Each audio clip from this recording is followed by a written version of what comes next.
चलिए, आप लोगों को स्वागत है मेरा यूट्यूब चैनल एसीसी त्रिशकुंड में।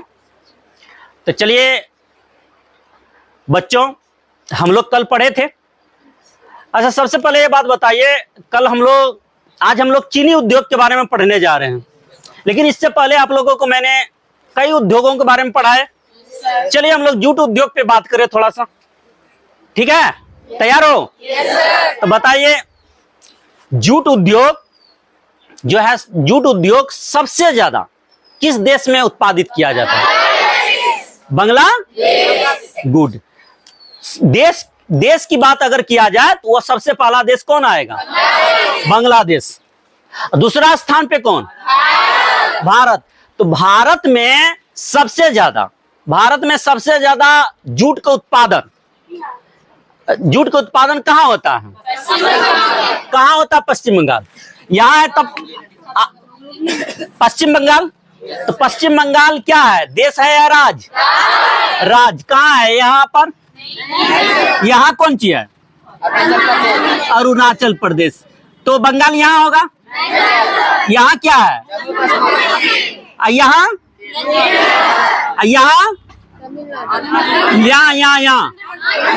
आंध्र प्रदेश। यहाँ ये वाला पश्चिम बंगाल। अच्छा, एक बात बताओ, पश्चिम बंगाल किस नदी के किनारे अवस्थित है? और सबसे ज्यादा जूट की मिलें हुगली नदी के लगभग कितने किलोमीटर क्षेत्र में है? कितना? 98। उसकी जो पट्टी है कितना का है? 3 किलोमीटर का। बहुत सुंदर। तो आप लोग तो बहुत अच्छा बताए। तो चलिए हम लोग आज चीनी उद्योग के बारे में थोड़ा जानते हैं। एक बात और जूट के बारे में बता दीजिए। जूट उद्योग के बारे में बताए थे कि आज प्रत्यक्ष रूप से जूट जो है कितने लोगों को लगभग रोजगार दिया हुआ है? 2.61 का मतलब कितना हो गया? लाख का मतलब क्या हो गया? 2,61,000 2006 के अनुसार ना। तो समझ सकते हैं कितने लोगों को यह रोजगार दे रहा है। अच्छा, इसमें ये जूट उद्योग जो है हम लोग के यहाँ नहीं है, लेकिन अगर तुम पश्चिम बंगाल जाओगे तो लगभग जूट से निर्मित जो वस्तु है ना, लगभग 80% वहां मिल जाएगा। इतना अच्छा इस्तेमाल किया जाता है। क्या आप लोग बता सकते हैं जूट का इस्तेमाल जो है कपड़े बनाने में भी किया जाता है, बोरी बनाने में भी किया जाता है कि नहीं? इसके अलावा भी बहुत सारी घरेलू वस्तुएं बनाने में किया जाता है। तो चलिए आज हम लोग चीनी उद्योग के बारे में जानते हैं।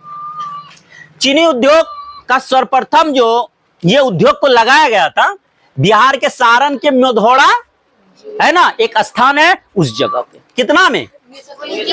1903 ईस्वी में। एक बात बताइए, चीनी उद्योग जो है इसको भारी उद्योग के नाम से भी जाना जाता है ना। और चीनी उद्योग के बारे में आपको यहां से अब मालूम करना पड़ेगा। अभी हम बताने जा रहे हैं, तो उसको गौर से सीखिएगा और समझिएगा चीनी उद्योग के बारे में। चीनी उद्योग के बारे में तो बताइए, अगर चीनी बनाना हो तो क्या हम उद्योग लगा लिए, ठीक है, उद्योग में अब चीनी बनने लगेगा? क्या करना पड़ेगा? गन्ना का उत्पादन किया जाएगा। तो याद रखिएगा, गन्ना का उत्पादन जिन जिन क्षेत्रों में किया जा रहा था, उस जगहों पर क्या चीज लगाया जा रहा था? फैक्ट्रियां लगाई जा रही थी। किसकी? चीनी क्या कहते हैं कि उद्योग का। तो एक बात बताइए, चीनी जो है यानी गन्ना जो है, गन्ना बहुत जल्दी खराब होने वाला और बहुत जल्दी हल्का होने वाला। ये जैसे काटिएगा ना तो उसको रखिएगा, जल्दी खराब होगा। और चीनी का वजन गन्ना का वजन जो है धीरे धीरे घट जाए। अच्छा, एक बात बताइए, गन्ना का वजन क्यों घटेगा? गन्ना में पानी की मात्रा अधिक, जल की मात्रा अधिक होती है, तो क्या होगा? वाष्प बन के उड़ने लगता है। तो उसकी मात्रा बताइए, उसमें तो जले ना वजन दे रहा है, और वो जब नहीं रहेगा तो क्या होगा? घटेगा। तो एक बात बताइए, इसके कारण वो क्या होने लगा है? उसका वजन घटेगा, वो खराब भी जल्दी होगा। और यह उद्योग उसी जगह पर लगाना उचित है जिस जगह पर इसका उत्पादन ज्यादा हो रहा। क्यों? यह भारी यह जो फसल होते हैं बहुत भारी होते हैं। एक जगह से दूसरे जगह ले जाने के लिए, एक जगह से दूसरे जगह ले जाने के लिए आपको अगर सुविधा ना हो तो भारी दिक्कत का सामना करना पड़ेगा। मान लेते हैं उद्योग बहुत दूर लगाए हैं, आप यहाँ एक किसान है, आप यहाँ फसल लगा दिए, उसको कटाई करके मिल तक पहुंचाने में आपको यातायात की जरूरत पड़ेगा। मान लो तुम जिस जगह पे गन्ना लगाए हो वो जगह पे यातायात की सुविधा नहीं है, तो बताइए वो गन्ना कैसे मिल तक पहुंचेगा? परिवहन के माध्यम से। परिवहन का व्यवस्था तो अच्छा है नहीं, तो इसका मतलब यह है कि आप गन्ना की खेती कर पाइएगा? तो इसका मतलब है गन्ना की खेती के लिए अच्छी परिवहन का भी जरूरत। और एक बात बताइए, गन्ना की फसल सभी मिट्टियों में हो जाएगा? बताइए, सभी मिट्टी में हो जाएगा? तो गन्ना की फसल सभी मिट्टियों में नहीं हो पाएगा, तो इसके लिए भी हर जगह पे गन्ना की फसल नहीं लगाई जा सकती है ना।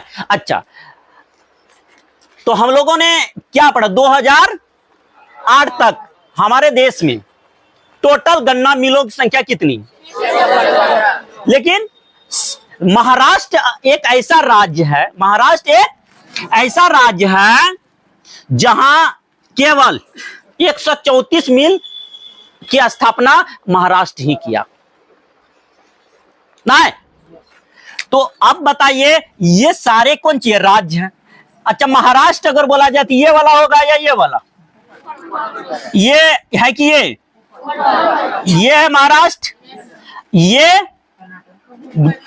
कौन सी है? बोलो फटाक से। कर्नाटक। यहां जो है ये कौन सी हो जाएगा? केरल। केरल में नहीं मिलेगा। उसके बाद तमिल, उसके बाद आंध्र प्रदेश, ये कौन सी है? मध्य प्रदेश, ये बिहार, ये पंजाब, ये हरियाणा, ये गुजरात। ये इन सारी राज्यों में चीनी मिल की स्थापना है और आगे भी ये बना रहेगा। तो अगर किसी को मान लो चीनी से संबंधित रोजगार प्राप्त करना है तो किन जगहों पर जाना पड़ेगा उसे? अगर मान लो एक मजदूर बन के जाएगा या एक वर्कर बन के जाएगा तो किन जगहों पे जाना पड़ेगा? जाना पड़ेगा कि नहीं पड़ेगा? एक बात बताइए, एक मजदूर बनने के लिए भी पढ़ने की जरूरत है कि नहीं? क्यों? उसको पता रहेगा कि किस जगह पे कौन सा काम हमको पूरे देश में मिलेगा, तो उस जगह पे तो वो आसानी से जा सकता है। और जिसको जानकारी नहीं है वो क्या होगा? समय लगेगा। उसके बाद क्या होगा?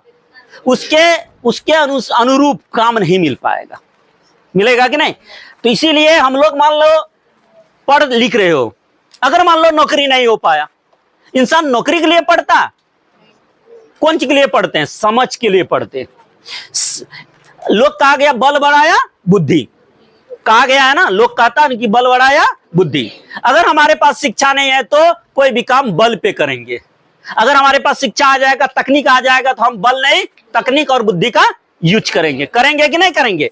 इसीलिए हमको आपको क्या चीज की जरूरत है? पहले बुद्धि का। अगर बल भी है तो वो बल बुद्धि से संचालित हो तो बहुत मजा देता है कि नहीं? हमको आपको पढ़ना क्यों जरूरी है, इसका बहुत सारे बातें हैं, लेकिन चलिए हम लोग अगले दिन बात करेंगे कि हमारे जीवन में शिक्षा कितना बड़ा योगदान रखता है। नहीं, सबसे पहले तो हम लोग का चलने फिरने का जो क्वालिटी है ना अलग हो जाता है। एक बात बताइए, हम लोग शिक्षित होकर एक मजदूर के जैसा चलेंगे, एक आम व्यक्ति के जैसा चलेंगे, क्या हमको आपको शोभा देगा?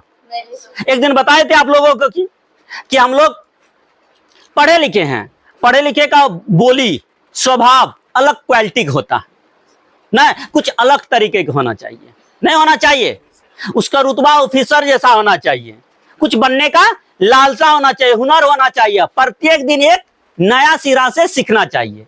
जिसमें ऐसा क्वालिटी नहीं है, जिस जगह पे बैठा उसी जगह पे वो रह गया, क्या वो जीवन में कभी ऊपर उठ पाएगा? नहीं उठ पाएगा। अरे भाई, आज आए हो तुम पढ़ने के लिए, आए हो कि नहीं? जवाब दीजिए। अगर आए हो आज पढ़ने के लिए, एक बात बताइए, आज अगर 3 घंटा यहां टाइम दीजिएगा, अगर आप 3 घंटा टाइम दे रहे हो, आज अगर 3 घंटा में अर्जित किया हुआ जितना भी आपको पॉइंट्स जाएगा ज्ञान से संबंधित, अगर उसमें से 10% घर लेके नहीं जाइएगा तो आज का बैठा क्या माना जाएगा? आज जो बैठे बेकार। आपका जो आज का रुपया जो सर को दिया जाएगा, वो रुपया आपका क्या चला गया? बेकार जाएगा कि नहीं? इसलिए कोई भी काम करना दिमाग से करोगे तब ना। तो चलिए हम लोग चीनी मिल के बारे में जान रहे हैं, इसका लाभ और हानि पड़ते। तो एक बात बताइए, चीनी उद्योग का लाभ क्या यह प्रत्यक्ष या अप्रत्यक्ष रूप से कई लोगों को रोजगार दे रहा है कि नहीं दे रहा? चीनी उद्योग प्रत्यक्ष या अप्रत्यक्ष रूप से रोजगार दे रहा है कि नहीं? सबसे पहले किसको रोजगार दे रहा है? किसान को दे रहा है कि नहीं? अच्छा, किसान को दे रहा तो किसान मजदूरों का यूज करेगा कि नहीं करेगा? इसको लगाने में उसको भी रोजगार मिला कि नहीं? नोनू कटाई में रोजगार मिला कि नहीं मिला? इसको ढोने में जो ट्रक ड्राइवर या ट्रैक्टर वाले जो इसको ले जाके उद्योग तक पहुंचाएगा, इस बीच में उसको भी रोजगार मिल गया, उससे जुड़ा हुआ मजदूर को भी रोजगार मिला। फिर मिल पहुंचा तो वहां चीनी बनेगा, उसकी प्रक्रिया में मजदूर लगेगा कि नहीं लगेगा? चीनी जो बोरी में भरा जाता उसमें लगेगा कि नहीं? उसको उठा करके दूसरे जगह भेजा जाएगा, उसमें लगेगा कि नहीं लगेगा? नहीं। तो कितने लोगों को यह रोजगार दे रहा? बहुतों लोगों को। इसीलिए जरा सोचिए, बिहार इतना पिछड़ा क्यों है? लोग कहता बिहारी बिहारी बिहारी, बिहार इतना पिछड़ा होने का कारण क्या है? यहां सही और उचित उद्योग नहीं लगा है ना। जबकि बिहार उत्पादनों में ऐसा कोई भी फसल नहीं है जिसका उत्पादन बिहार में नहीं हो रहा है, लेकिन फिर भी यहां उद्योगों की कमी के चलते यहां के अच्छे वर्कर दूसरा राज्य में जाके सेवा दे रहा है, दूसरे राज्य की जीडीपी दर को क्या कर रहा? बढ़ा रहा। हमारा आपका कुछ नहीं। अगर सारे मजदूर हमारे अगर बिहार के अंतर्गत ही रह करके बिहार में भी उसको रोजगार दिया जाता तो कोई लोग बताइए गरीब रहता? नहीं रहता। एक बात बताइए, एक दिन किसी को पेट भर देना उचित है कि किसी को ऐसा रोजगार दिया जाए वो खुद कमा के रोज पेट भरे? दोनों में से कौन बेटर है? रोजगार देना कि एक दिन खिला के पेट भर देना? तो यहां सबसे पहले अगर राज्य का विकास चाहिए तो क्या करना पड़ेगा? सभी को रोजगार से जोड़ना पड़ेगा ताकि खुद का पेट खुद भरे। एक रोटी खिला देने से किसी की गरीबी हम दूर नहीं कर सकते हैं। बात समझ रहे हैं ना? उसको उचित रोजगार दिया जाए कि नहीं? तो चलिए, तो इसका लाभ क्या है? हम लोग लाभ पढ़े। इसका लाभ प्रत्यक्ष या अप्रत्यक्ष रूप से अनेक लोगों को क्या मिल रहा है? रोजगार मिल रहा है कि नहीं? और इससे क्या निर्मित होता है? चीनी से क्या निर्मित होता है? गुड़ बनता है कि नहीं? और गुड़ से बहुत सारे मिठाई, चीनी से तो मिठाई बनवे करता, गुड़ से भी बनता है, लेकिन गुड़ से जुड़ी हुई बहुत सारी वस्तुएं बनती है जो खाने के लिए प्रयुक्त होता है कि नहीं? अच्छा बताइए, इसका हानि हम लिखे हैं ना? इसका हानि नहीं है, ये हानि नहीं पहुंचाता। नहीं, किसान के लिए कब हानि पहुंच जाता है इसके लिए हम लिखे हैं यहां पर हानि। किसान को यहां लाभ मिला, यानी उत्पादन हो रहा है, उसका माल उचित प्रकार से कहां पहुंच रहा? उद्योग पहुंच रहा है, पैसे आ रहे हैं। जैसे उद्योग बंद तो किसान का जो आय है उसमें क्या आएगा? कमी आएगा। तो किसान को हानि होगा या लाभ? इस हानि शब्द का यूज किसके लिए किए? किसान के लिए किए ना। अब मान लो किसान को कब हानि होगी? फैक्ट्री लगी है दूर, किसान यहां उत्पादन किया, अब यहां से ले जाने का अगर साधन नहीं मिल पाया, 2-4 दिन इसका गन्ना रह गया यहां पर, क्या होगा? धीरे धीरे वजन कम होगा, सूख जाएगा। जब चीनी मिल इसको ले जाया जाएगा तो उचित मूल्य नहीं मिलेगा। तो किसको हानि? किसान को हानि हो गया। तो बताइए किसान या क्या ये फसल लगा पाएगा?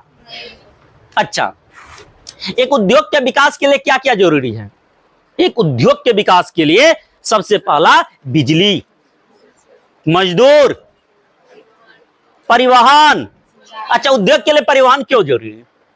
क्योंकि वो जो कच्चा माल आएगा वहां पहुंचेगा ना बढ़िया से, और फिर यहां से वो जो माल बना वो फिर दूर तक जाएगा। किसके माध्यम से? वो उसकी व्यवस्था होनी चाहिए, तब ना उद्योग चलेगा। कई उद्योग बंद हो गया भारत में, चीनी मिल का कई उद्योग क्या हो गया? बंद।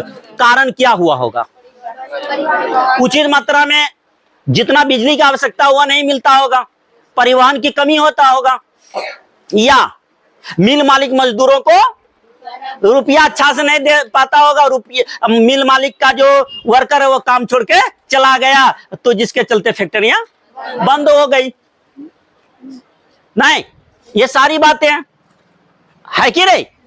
तो इस तरह से, लेकिन ये चीनी उद्योग जो आसपास का, जहां पर चीनी उद्योग है उसके आसपास में अगर जो किसान, उसको फायदा होगा या घाटा? फायदा होगा।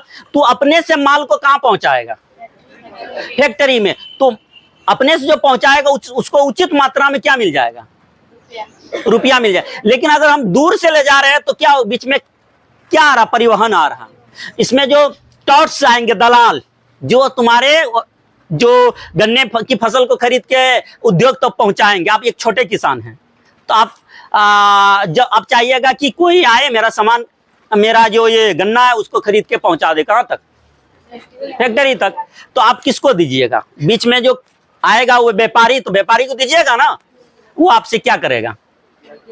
कम रकम में लेगा, और फिर वहां जाकर अपना उचित मूल्य में, क्योंकि वो जो बीच वाला काम जो करेगा तो उसको तो फायदा चाहिए कि नहीं चाहिए? तो इस तरह से अगर कहा जाए तो ये चीनी उद्योग हमारे बिहार में स्थापित अभी भी कार्यरत है। नहीं है? तो फिर से एक बार देख लेते हैं। चीनी उद्योग जो है कहाँ सबसे पहला लगा था? बिहार के सारण के मरोड़ा। तो कितने मिलें 2008 तक थी? सबसे ज्यादा चीनी की मिलें कहाँ है? महाराष्ट्र में ना। अच्छा, इसका लाभ और हानि भी पढ़ लिए। अच्छा, ये सारे राज्यों के बारे में आप लोग जान रहे हैं? ये कौन सी राज्य है? ये